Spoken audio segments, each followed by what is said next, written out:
This podcast may contain disturbing content for some listeners. It's intended for mature audiences. Listener discretion is advised.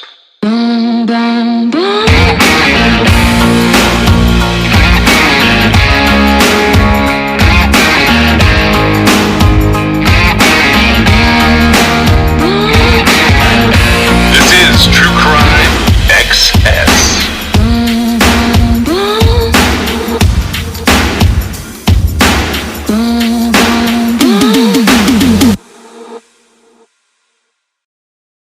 I did not see where this guy had been reported missing.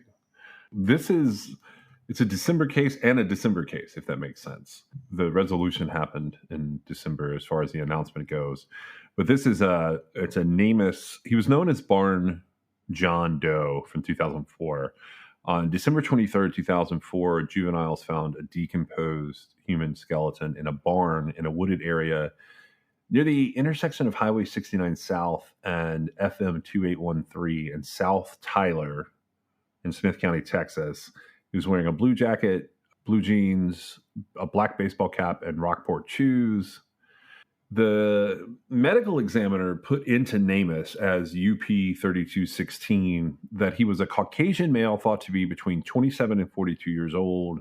He was approximately 5'8" to 6'2" in height, with a medium to a large frame, average muscle development, and that he had likely died months earlier in 2004. So they've identified him. DNA Doe Project was on this one with the assistance of Major Crimes out of Tyler Police Department. On December 14th, they released on the DNA Doe Project page, which is a fantastic page. People want to check that out. It's got a lot of mysteries that are sort of in process. And they said using investigative genetic genealogy, DNA Doe Project was able to solve the 17-year-old cold case of the man known only as Barn John Doe, 2004, since its discovery. His name is Kim Ryan Casey. He was born in 1952. He was last known to be living in Coppell, Texas, and they didn't give a specific timeline, but what they did say about the case was that it had some interesting challenges, including a DNA sample that was very small in quantity and heavily contaminated with bacteria. He doesn't look anything like the sketch, was one of the reasons I sent it to you. They show like this sort of Neanderthal surfer in the sketch. And that's a good way to describe him. Yeah, that's what the sketch looks like, right? Yeah. But the actual photo that they released of Kim Casey, he looks like he kind of reminds me of a couple of actors who, like Paul Giamatti and David Cross, like they play kind of these character roles. He looks very unassuming and sort of positive. Yeah. So they said, this may make a little bit more sense. Something has said that he was last seen 2003 or 2004. So they're not entirely sure when. And he was homeless at the time. Yeah, he was homeless. They think this seems like it's more natural death, like somebody seeking shelter and just not making it around Christmas. I think that makes it. I mean, they found him around Christmas, but I guess he had been there maybe the summer months he was trying to. Well, but as far as the photos go, is what I'm saying. I imagine like the photos probably from several years earlier, because typically when you get to the point that you die in a barn, it's been a while since anybody's taken your picture. Yeah, I would suppose that. And so based on sort of the picture we have, I mean, it is possible that his hair actually did look like that. But as far as the rest of him goes, I mean, he probably had lost a lot of weight. So, he was a little older than the range on it. Yeah, no, I see that. But I can imagine, I'm just saying, given the picture was he's sitting in a chair and he has a haircut, so he's not homeless, right? At that point, I'm just saying I could see his appearance changing towards the Neanderthal surfer as that situation takes over. Yeah, Kevin Lord is the lab liaison for DNA Project, and he said that he was glad that despite the hurdles, they were able to identify Kim and bring some answers to his family. And then a volunteer genealogist named Missy Koski said that the research tree sent them as far away as Scotland to find common ancestors between DNA matches.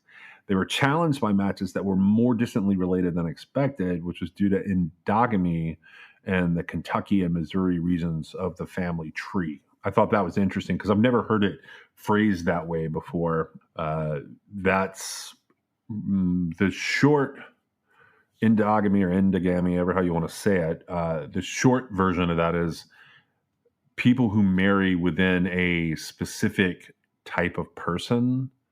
It's not, how would I explain that? Okay, say you know a Romani person and they live in a family that is only marrying other Romani people, or a Jewish person who's only marrying other Jewish people, or an Amish person only marrying other Amish people.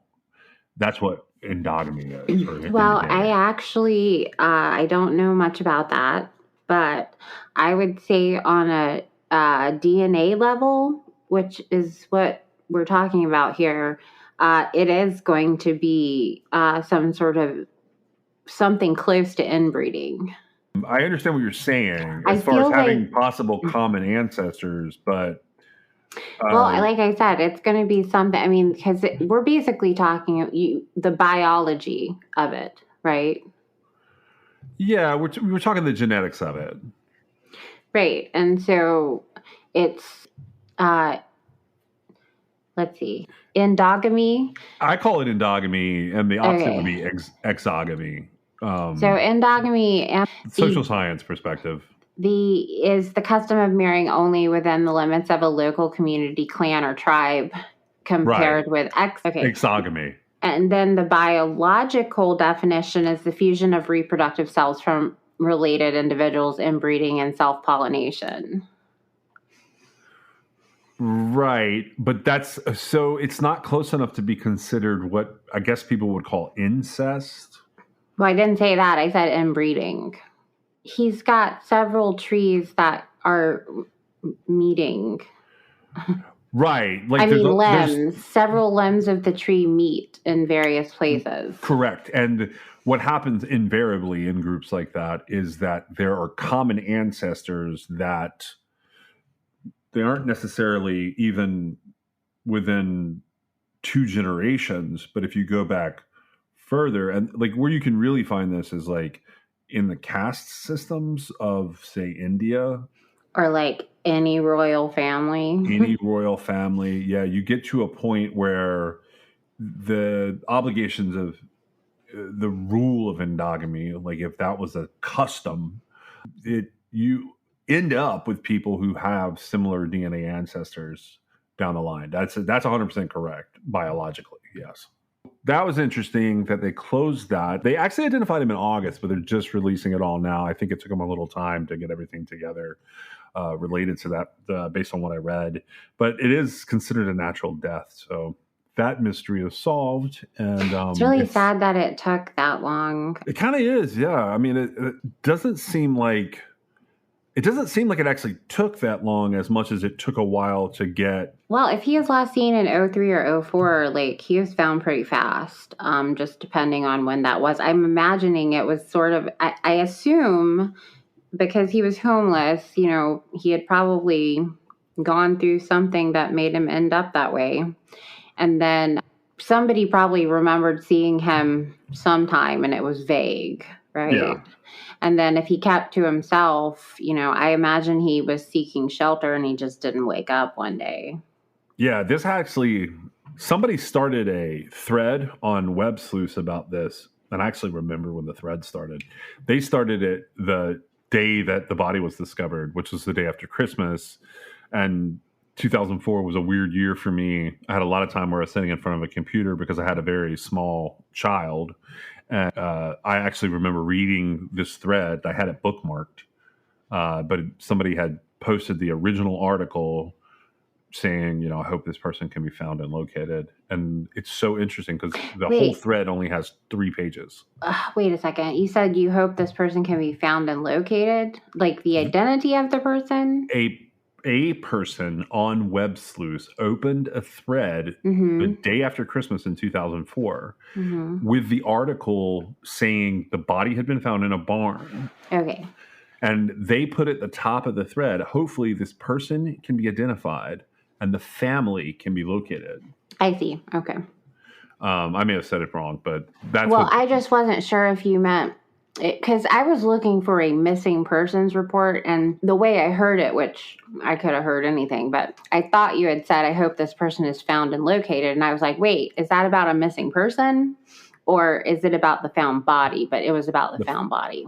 Yeah, it was about the found body. So, and he more than likely he was missing, but like he didn't have the interactions to be reported missing, is what I'm guessing. Yeah, he's 120 miles from where it was last seen. My guess, and I skimmed over that this morning because I was kind of interested in to see like what people had said back then, and like a lot of people thought it was going to be a woman. Oh, really? Yeah, it was a long time before they said it was a man, and that was based on the clothing. And somebody brought it up like 6 or 7 months later. It was an interesting thread. It only had, like I said, 20 entries or so. And I always wonder, like in situations, which I don't know what kind of area the body was found in.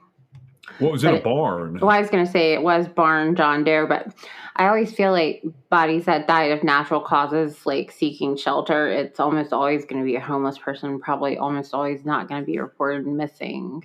Yeah, this was a little circle of trees behind a church. They had a barn in there, and church members had gone into the barn, and they found the body. But it was like kids at Christmas who were bored while the family, it was a Baptist church having like a Christmas meal.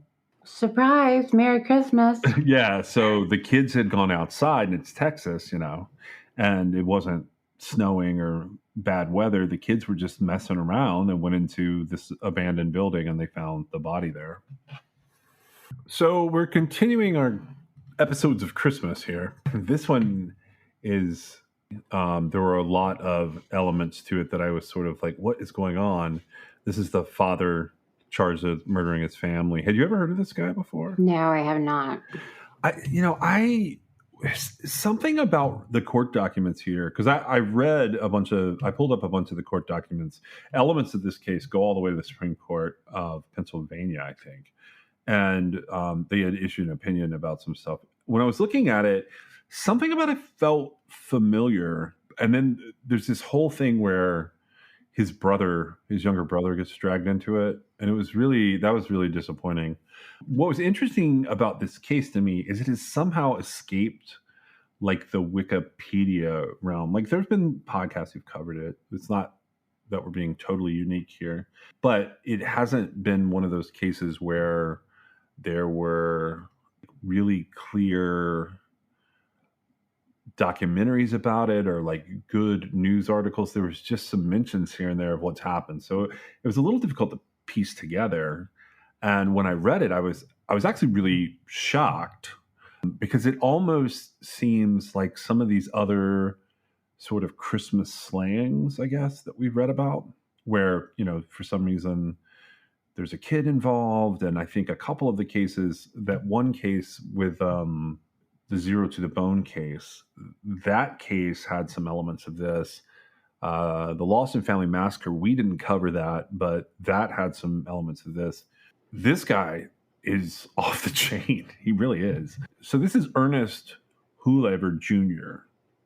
And I'm saying it Houlever. If somebody wants to call it Houlever or something like that, I may be mispronouncing this guy's name because my experience with this one has been in writing. But well, you're covering all the letters, so I don't. This is one of those cases that you can't unhear. So I guess I should preface it that and say this is a 2002 case, so there's no spoilers to what I'm about to say, but there maybe should be some trigger warnings going on here because this has definitely got a lot of family murder, incest, other things going on, sexual assault of children. Oh, wow. It's a mouthful in this one. So from the Chicago Tribune on January 14th, 2003, they covered it and they just said father and husband now charged in murdering family. And this is out of Dauphin County, Pennsylvania. A father charged with sexually molesting his two daughters has now also been charged with the Christmas Eve murders of the two young women and their mother. 42-year-old Ernest Hoover Jr. was charged Tuesday with killing his estranged wife, 43-year-old Jean, and their daughters, 20-year-old Victoria and 15-year-old Elizabeth, after breaking into their Middleton home as his brother Scott waited in a car. The victims were found on Christmas morning. Each had suffered a single gunshot wound to the head from a .22 caliber weapon. Dauphin County District Attorney Edward Marsico Jr. said Tuesday morning that he will not decide whether or not to pursue the death penalty until arraignment. However, he said that various circumstances exist under which he could pursue the death penalty, including the killing of a witness in a court case. Marsico said, killing 3 people in an attempt to subvert the criminal justice system is a horrendous act and one that calls for severe punishment. Hoover had been free on $100,000 bail pending trial on charges that he sexually molested his daughters. His bail was revoked and he was arrested on January the 2nd because authorities were concerned that he would attempt to flee before the upcoming sexual assault trial. His 28-year-old brother, Scott, was charged January the 3rd with 3 counts of homicide as an accomplice. He remains in the Dauphin County Jail, being held without bail.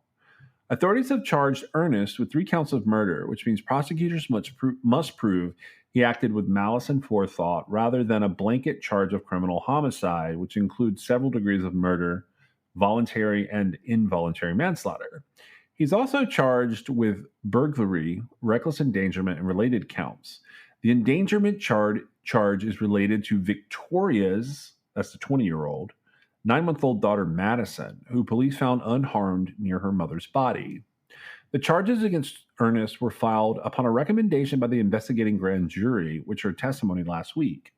Up until now, the investigation of this case has taken place in secret with sealed warrants, secret testimony, and behind closed doors, said Ernest's attorney, Spiro T. Lapas.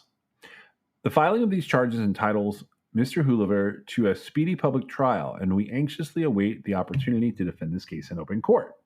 According to the grand jury documents, which is called a presentment, Scott Hoover first told police he and his brother were looking for deer in Cambria County at the time the homicides occurred, but later told police that he drove his brother halfway across the state to the Middleton home of his wife and daughters.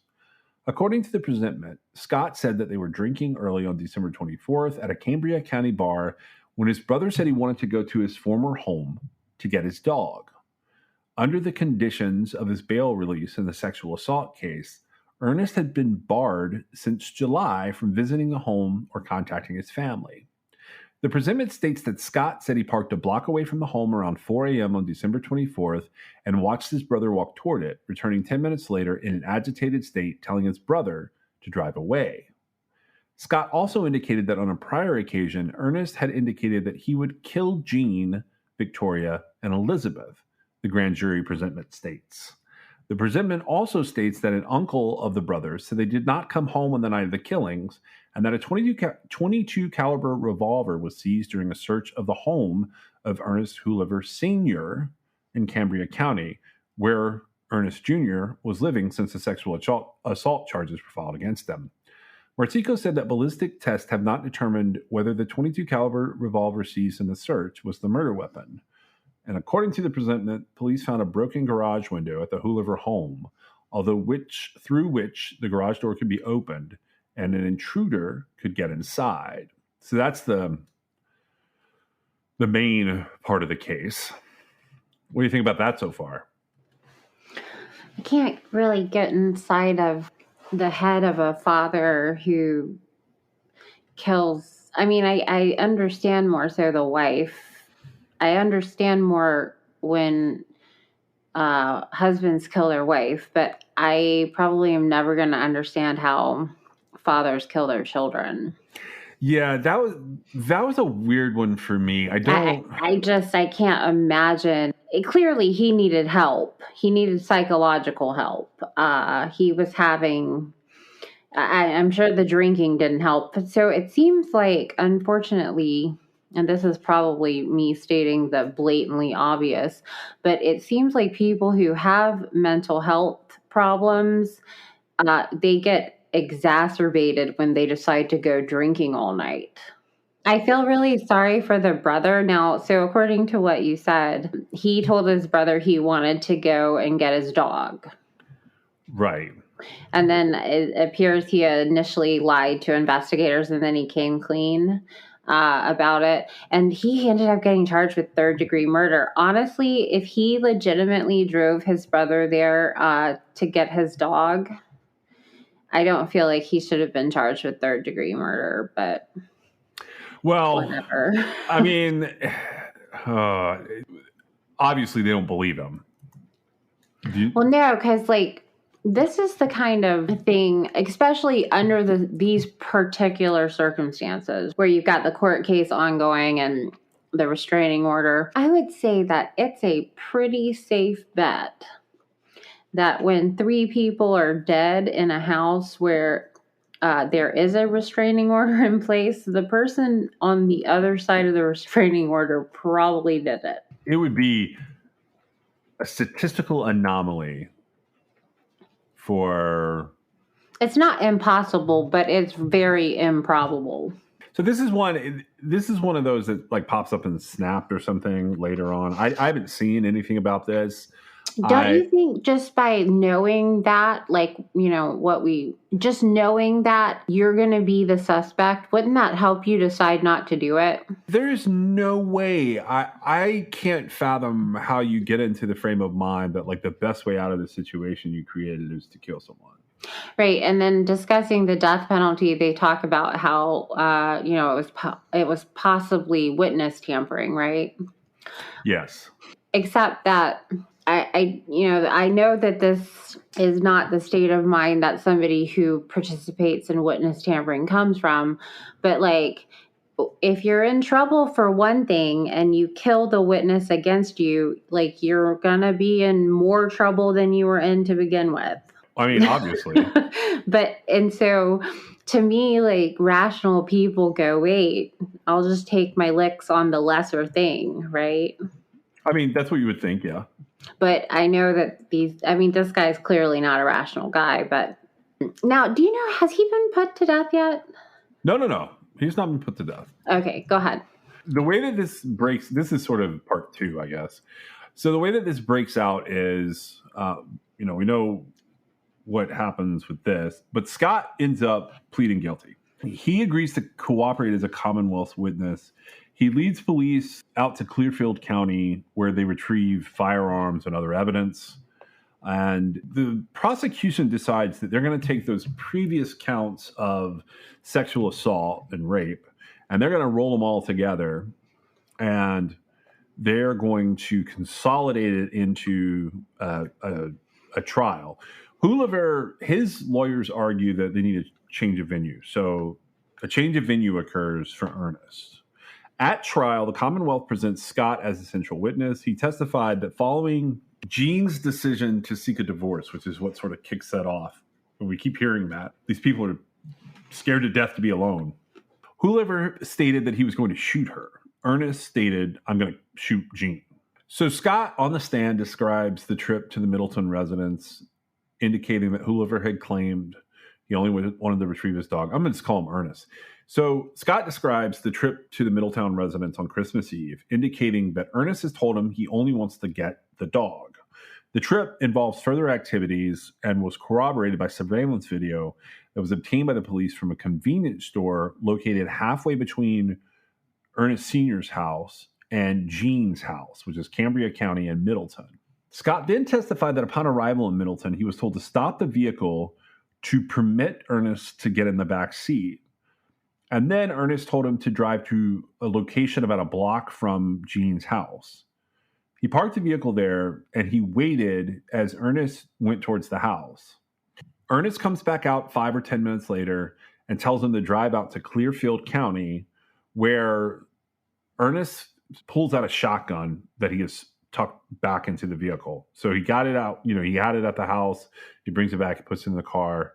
Scott is the witness who watches Ernest go back and forth from their vehicle to the woods. And then Ernest tells him to repeat the false story if asked about his whereabouts during the time period. So they come up, essentially, that's the alibi that Ernest creates, and he has Scott repeat it. There were several prisoner witnesses or jailhouse informants who are on the stand after Scott, and they describe various incriminating statements made by Ernest, as well as Ernest trying to, from jail, he's trying to hire a hitman to kill a guy named Francisco Ramos, who is the father of Victoria's child. Up until here, by the way, in the court record, they led me to believe that Ernest was the father of Victoria's child. They want this guy, the hitman is from West Virginia. They want him to kill baby daddy, and then they want him to fabricate evidence suggesting that Francisco was the one who had killed Jean, Victoria, and Elizabeth. So basically, he tries to, from jail, set up this elaborate plot to get off of. He's basically trying to have a potential witness killed, even though that guy's not really relevant, to frame him for these murders that he is about to go on trial for. So early in that process, the jailhouse informant, who they keep calling a prisoner witness, he gets the cops involved. He gets the corrections officers involved. And what they do is they start documenting through an undercover effort, which includes some recording. They start documenting Ernest's ongoing solicitation attempts. And it's, this shit reminds me of like, have you heard about the rentahitman.com thing? Yeah. Okay. So it's like that level of stupid. And that, for people who haven't seen, go look that up. That's a fun one. Don't look the website up. God, you'll get on a list. But look up like the woman who like literally goes to rentahitman.com most recently, and there's been several, and tries to rent a hitman. That's what this is like. The defense acknowledges that Ernest was talking to these undercover. One's an officer, the other one's a jailhouse informant. But the gist is like they acknowledge his role in the conspiracy, but they suggest that the attempt reflected the efforts of a distraught husband and father who wanted to avenge the killing of his family against the man he believed was the perpetrator. And he just wanted to make sure he was truly good and caught. So the defense theory of the case ends up recognizing that Mr. Ramos is not the killer, but asserts that another man who had also been intimately associated through witnesses with Victoria was the perpetrator of the murder. Ballistics evidence presented, it connected the pistol found in the Clearfield County that Scott led the police to the killings. It was not a great match because both the firearm and the bullets were heavily degraded. The Commonwealth presented evidence that the pistol was registered to an uncle of Ernest's. During the preliminary hearing, the Commonwealth decided to introduce testimony of Elizabeth and Victoria from the sexual assault case under the forfeiture by wrongdoing exception to the hearsay rule on the theory they were killed to prevent their testimony. So there are exceptions to hearsay.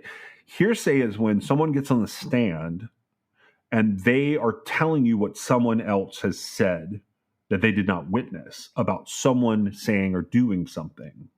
In this instance, this exception is if you kill the witness, then previous testimony they might have had or video or written statements or witnesses to their statements can come into play under the exception that because you killed them to prevent them from saying anything, their testimony is allowed to be presented. Ernest ends up convicted of first-degree murder for each killing and all of the separate crimes.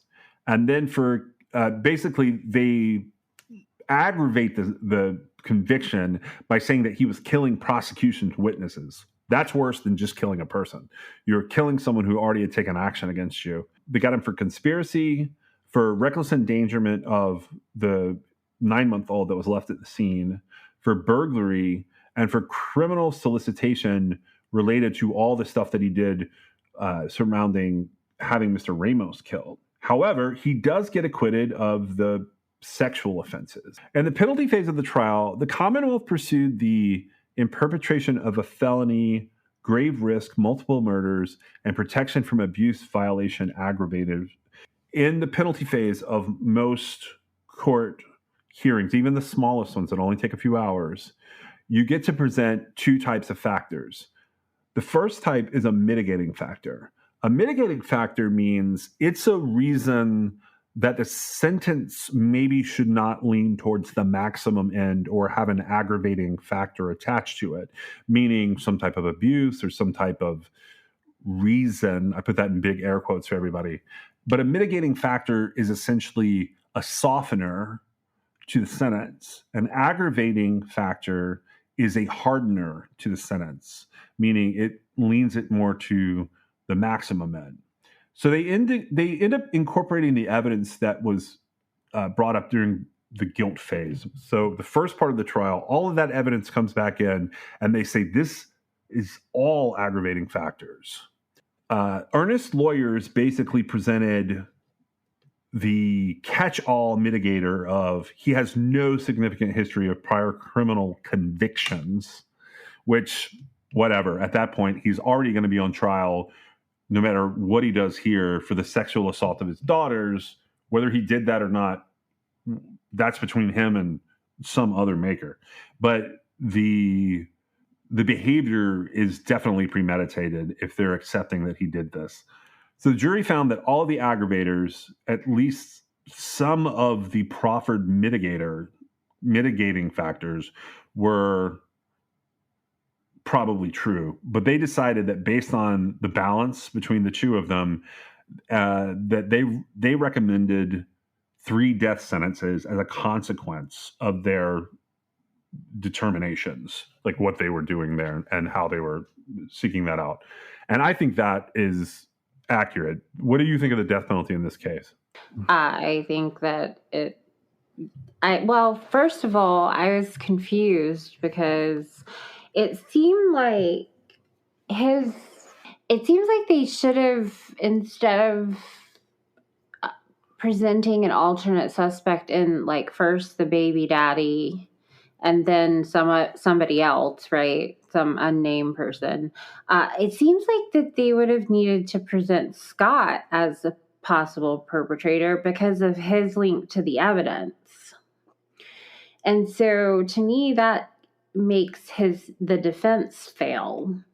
Because, so without, if you don't say, well, Scott did it, then how are you justifying him coming forth with the knowledge of it can't completely be matched, but it's most likely the same gun that shot these bullets, right? Right. To me, that's not even a defense. Because, I don't know if they closed that link in the course of testimony or not. To me, that was a terrible defense because you've got pretty much direct evidence leading to it. I imagine this could be another one of our public service announcements that when your drunk brother who's in trouble with his family wants to go pick up his dog, you can drive him over and tell him to wait in the car while you go get it. Or you can take him to the nearest rescue and let him rescue 3 new dogs. Then you can get new dogs. Because I have a feeling I really don't. So, how old is he? How old's Ernest? He would have been 42 and Scott would have been 28. Okay, 14 years between them. I heard the 28. And so I have a feeling Scott was mortified that he was involved in any way, shape, or form in this situation. I don't feel like there was any sort of ill will from him. And I imagine the only thing that was tying him to his brother, even to be in his presence, was the fact that he was his brother, right? Yeah, he was the only one. It just seems to me like, I don't know, when you get to a point in life where, both of your daughters have accused you of bad things, your wife is divorcing you, you're living with your father, perhaps you shouldn't get your younger brother that's hanging out with you in trouble for murder. Yeah. But that didn't cross this guy's mind. I do feel like the death penalty was absolutely appropriate here. I was curious if he had been put to death yet. No, he's still alive. I was going to say this for the end of the episode, but I'll just go ahead and say it now. I did go looking them up, like their current records. So Scott appears to have been released. It looks like he's still on.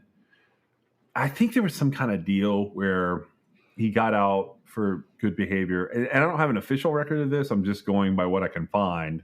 It looks like he had no infractions. He got out for basically good behavior some time ago and was put on sort of a modified probation. Yeah. So it's almost like a parole probation period that he's still under, but it looks like it's expiring soon. And the reason I kept this till the very end is, have you ever seen pictures of Ernest? Were they in the articles I sent you? I've seen pictures of him. Yeah, I don't know if they were in the articles you sent me, but yeah, I've seen them. So when he was on trial and stuff, he had like dark hair and sort of I don't know, he sort of looked like a slightly shabby businessman, if that makes sense. Like he had a suit and blah, blah, blah. So I pulled up his, did you find it? No, I didn't. So not his mugshot, his mugshots and his court stuff and all the news articles, he totally looks normal. But I pulled up this, which is from May of this year. He had to be transported, so they took a new picture of him. I thought you would enjoy it. Well, I would say he's gotten just about what he deserves in prison. I mean, does that remind you of anybody there? Santa Claus? He looks just like Santa Claus. He's Yeah, even got a red jumpsuit on. So I would like to know, I would like to hear what this guy has to say about what he did. Do you really want to know that? Well, I mean, it doesn't necessarily have to be him. It just, the reason I had asked way earlier was like, is he alive? Right? Because most of the time, by the time I get to these types of cases, the person has been put to death already. Right? And so I've always been looking for a person who has done a heinous crime that hasn't been put to death and that didn't kill themselves in the process of committing the crime, which is the other thing that tends to happen. Okay. And that's why I ask. Now, do I really want to know? Well, I don't know. I actually have no idea what he would say, but it's so out of my realm of being able to grasp, like, where he was headed with all this, except nowhere, right? I would just love to hear the explanation because, in court, I assume he didn't testify on his own behalf. But he's not in the record, so no. In court, it's one road, right? And and then what really happened is that parallel road, right? Right. But so in court it goes one way, and they explain it, to the best of that they can under the circumstances. But I would really, without judgment, okay, so I'm not judging him. What's done is done. He's paying for his crimes. I would genuinely like to know, like, how he got to that point. So I can't tell you. There's a number of things going on with this guy. So this all happened pretty quickly. I don't know if you caught the sort of time frame, but July 2002 is when he is charged with multiple sexual offenses involving conduct with his two daughters. And then December 24, 2002, so, within half a year, is when the crime occurs. He then ends up on trial pretty quickly. And everything is, for all intents and purposes, entered into court in August of 2004. So it's sort of wrapped up and has a bow on it. And like the death penalty is delivered as a judgment of sentence on August 31st, 2004. And then, so over the course from August 2004 through May 9th, 2006 is the appellate process for this. Right. They go through, and so the record on this is pretty lengthy, but it's pretty boring, to be honest with you. It's almost like a one-day trial. And it's not. It's multiple days and it's lots of witnesses. But what I'm saying is, like, in a day, like you could, like from what they present the first day, you just know he did it. Not only did he do it, like there's no one else who could have done all of the things. So, and here's what I mean by that. It's his brother. It's his uncle's gun. It's their car. His brother's admitted that he drove him there. It's his fingerprints on the back of the house cutting the telephone and other wires before he then breaks a window and leaves fingerprints and blood. There's not anyone else. Someone, like, it would have had to have been. Really should have just pled it out. guilty. Yeah. He should have pled it out. They probably would have made some. So they argue all. His lawyers, he must have paid like everything he had left to these lawyers. They did an amazing job. I do not think he was indigent. But the gist of what was going on with these lawyers and the appellate process is, first of all, during the trial on the record, they preserved every possible notion for appeal and basically ruled out the possibility of him suffering from any deprivation from ineffective assistance of counsel.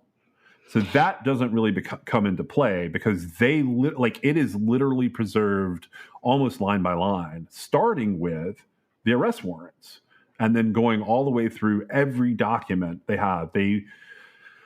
They object, argue, and have motions ready for search warrants related to when they go and take Scott out and get weapons, and when they search the homes and all of those things. They're saying they're overly broad, and the court keeps ruling on everything along the way. And I just want to point out, because it seems like this has come up several times. So basically, when a jury trial occurs, and I'm sure people watch them, and you'll have, if it's a TV show, it's very dramatic. If it's an actual trial, it's less dramatic. But whoever's talking, the other party will object, and then the judge either sustains the objection or he overrules the objection.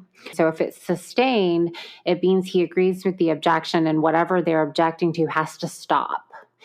If he overrules it, then that means that the person who is speaking can continue whatever it is they're doing.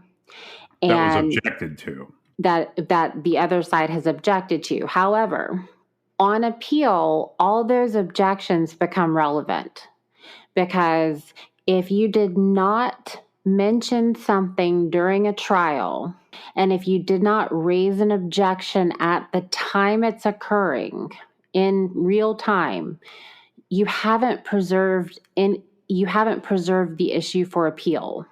And so the way our justice system works is, like, you can't argue one case in front of the jury during your jury trial and then go back and find all the stuff you missed the first time around and take it to the appeals court. So each and every time there's an objection made, it's more for the record than anything else. It really doesn't, it does matter what the trial court says, but if the trials court were to sustain something that should have been overruled. I'm sorry, if they overruled something that should have been sustained, the appeals court can say, well, that should not have been allowed, or it should have been allowed, and they go from there. But you can't bring up any new issues on appeal. The only thing the appeals courts will do is review anything that went wrong at trial. Yeah, this applies to the direct and immediate appeal. So when you hear about things like new evidence being tested and things like that, typically that comes from people filing for, like, after appeals have been exhausted. When you hear about it in the news, they're filing for motions of appropriate relief, or they're filing for different habeas motions. But that's not appellate processes. That's different. Right. And now you can bring stuff like that up, but typically, from an evidentiary point of view, like you would have needed to have attempted to present it, or provide reasonings like, the prosecution didn't say they had it, that kind of thing. And so that kind of comes into play. But yeah, so for new territory, it's a completely different thing. But, we're all entitled to one jury trial. Right. And that's why you want to have an attorney that's on it. Yeah. Because when now, it doesn't really seem fair because you don't really realize all this stuff, right? Right. And if you've got not so great attorneys, and they don't do their job, well, from what I have researched, you're going to have to find a really good attorney that's going to be able to explain that, you had ineffective assistance of counsel. And, some of the things that ineffective assistance of counsel would represent is not properly preserving issues for an appeal. Right. So this guy, when he gets to the appellate courts, they bring up every single issue that was objected to along the way. It's a fun document. It's available on the Pennsylvania Supreme Court's website. Ultimately, Pennsylvania decides that the convictions will stand and the sentences will stand. Although, I will say that he is alive. To what degree that matters, I don't even know. I don't have a lot of experience with Pennsylvania, and it's. I don't either. And when I go through it, the judgments, the convictions, and the judgments of sentences were affirmed from the last document I find related to this. That doesn't mean there's some I haven't found yet. That doesn't mean that there wasn't some kind of finagling that changed something here. But I wanted to point out this in a wrap up. You asked, I wonder what that guy was thinking. That appellate document that I read, the appellate documents that I read, they sort of drop off. But in 2012, on December 24th, 2012, nonetheless, Ernest shows back up in the news. It's for the weirdest reason. So in 2012, he was serving his 3 death sentences in Waynesburg State Prison, which is in Greene County, Pennsylvania. He had been acquitted of charges that he raped his daughter. So for some reason, he decides that he wants to apply for an expungement of the charges of rape because he was acquitted of them during the 2004 trial. And my jaw dropped. Charges expunged? Expungement usually results from an acquittal, but this is not that kind of situation. So in a response filed December 14th, 2012 to what's going on here, Dauphin County First Assistant District Attorney at that time, Fran Shardo, asked the court to keep the charges on Hooliver's record. The charges were vital to the prosecution's theory of Hooliver's motive for the slayings. Authorities say that Hooliver killed them because he wanted to prevent his daughters from testifying that he had repeatedly raped them. If those charges remain, they would probably be admissible to show his motive to commit these murders. An expungement usually results from an acquittal, Shardo said, but there are special circumstances here. Shardo said in the petition that Hooliver's attempt to expunge the rape count should be rejected because he achieved the acquittals through the murder of 3 principal witnesses against them. The killings took place less than a month before the girls planned to testify that he had sexually molested them for years. During the 2004 trial, the prosecutors were hamstrung on the sexual assault charges because they had to rely on the transcript of a hearing that took place before the women died. Anyways, I just thought it was interesting. That probably should tell you what kind of person this is. Well, and I will say, this is another good example of the parallel roads. While it does appear he might have killed them to silence them, that's not what he did. He killed them because he was mad. He was mad that his life blew up. He was mad that his daughters told on him and that his wife was divorcing him, because killing them didn't solve his problem. I mean, he ends up I don't feel like he was trying to avoid going to jail for what he did. I think he was mad that his life had ended. Yeah, so I would agree with you that his... But that's kind of why I would like to know. Because in the parallel roads here, I imagine he's got an attorney that thinks that this is the way to go. Now, I just want to point out, when you sit and listen to defense attorneys come up with defenses for their defendant clients, okay, they're doing their job. right? Yes. And some of the things that defense attorneys are like sort of cornered into having to do, just from, because if you, like with this guy, I mean, he won't take a plea deal. He's determined to go to trial. They have to come up with a defense. And when I say that, like, yeah, it's great to think that we're all innocent until proven guilty.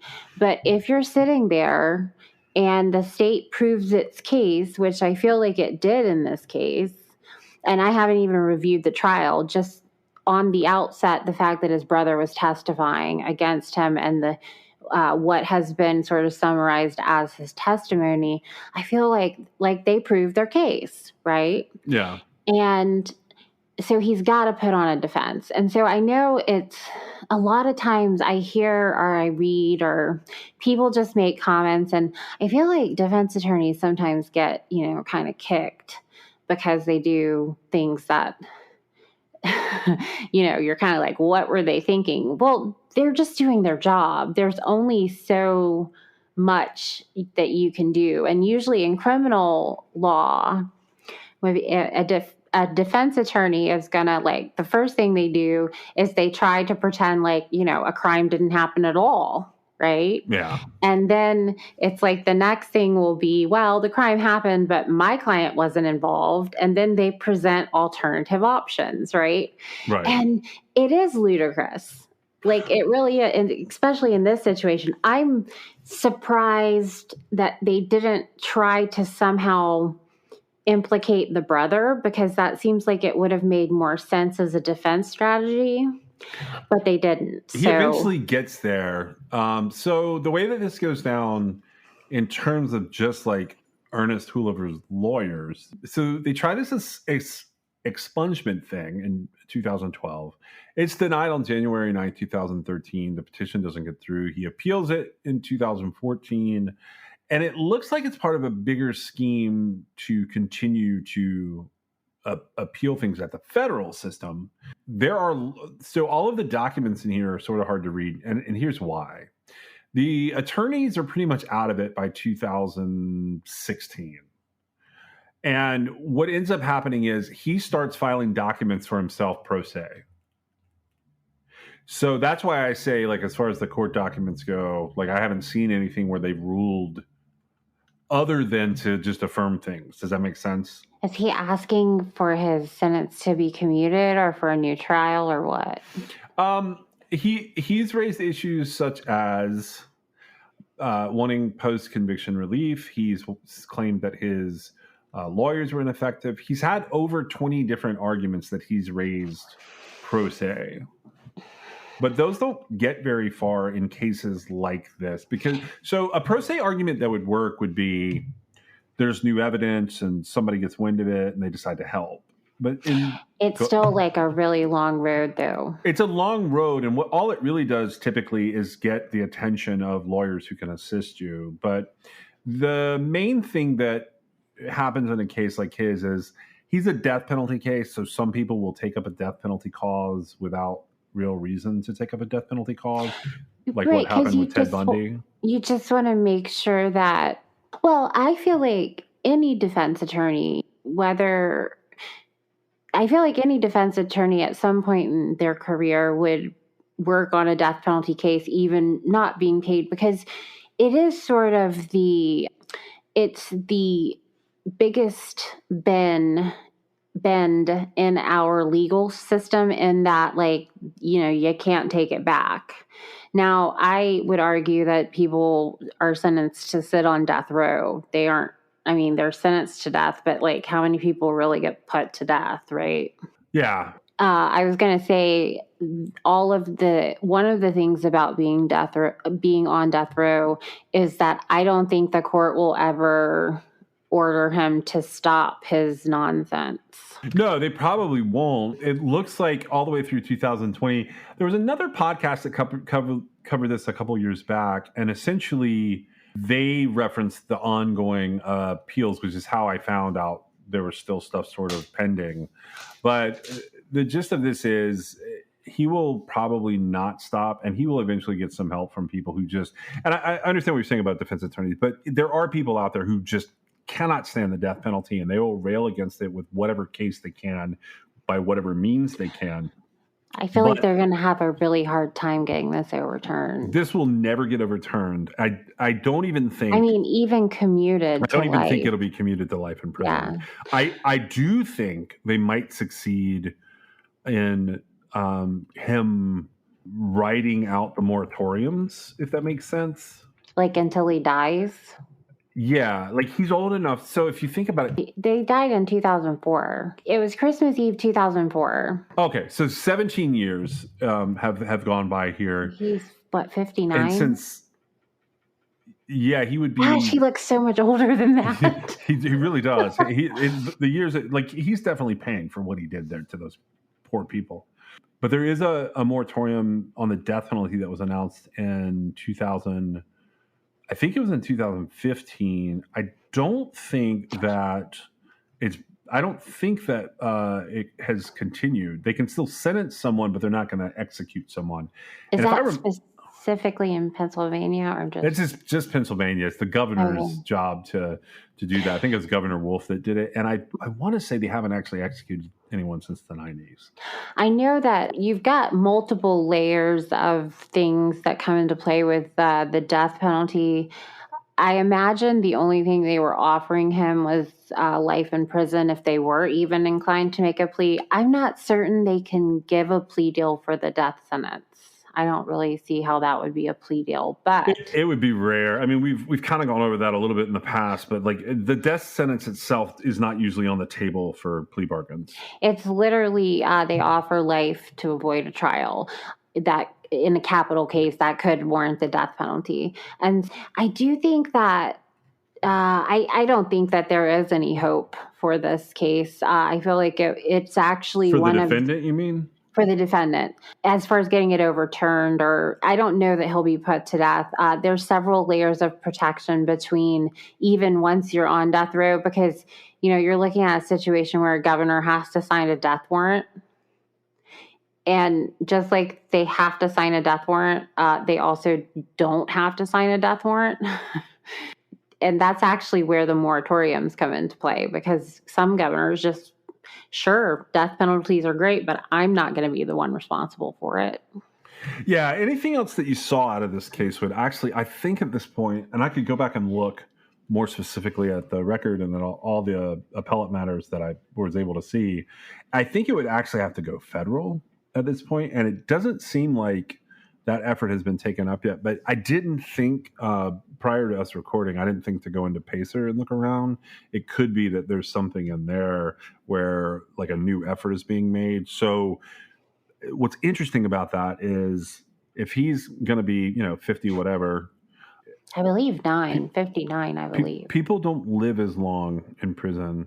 So I don't even know. He looks like he's about 89. He looks very old. If you go looking for a picture of him, the picture that you'll find in the public, he has short, dark hair. His face is pretty nondescript. He's wearing a tie in most of them. And it kind of just looks like, a typical American dad kind of, or a character from a cartoon almost. He reminds me of Principal Skinner from The Simpsons with the hair. Yeah, a little bit. But if you were to dig in and look at the current mugshot they have on file with the Pennsylvania Department of Corrections, he's much larger.